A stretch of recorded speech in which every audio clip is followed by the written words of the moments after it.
The first thing we do, we put the skates in the oven to soften them for 3 to 4 minutes.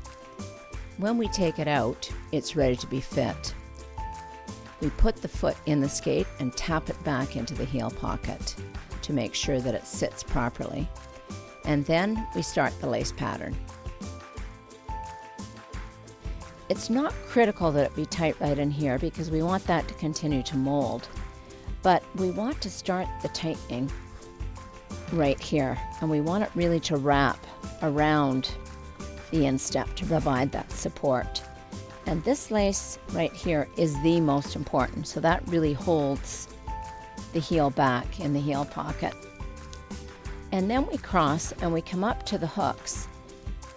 This is the most important part right in here for the tightness. What I'm going to do now too is I'm going to take this and I'm going to cross and do a reverse hook pattern to lock it in. So that's the most critical part right in there, and that's locking it. Whereas if I went like this, that would work, but it tends to unravel, and the tightness when you pull this way can pull the hook right out. So rather than that, for the tightness, we reverse it this way and pull, and you can pull as hard as you want on that part of the hook, on the base of the hook.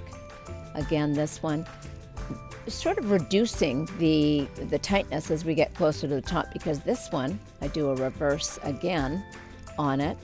So rather than this way, because we don't want that as tight. We want that to loosen off so you have a finger width of flex there. Back down and then just end up at the top.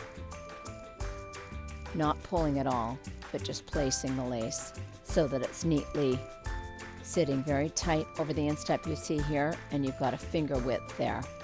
So that's a perfectly fit skate. This is what we want to try to avoid.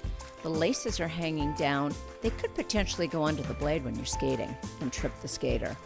The other thing is it's not wrapped on the foot properly, so it's not fitting. There's going to be movement inside the boot.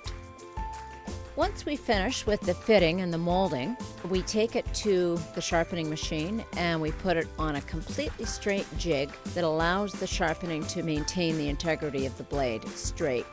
We don't want a hockey jig that will curve and ruin the shape of the blade. We sharpen them and you're ready to go on the ice.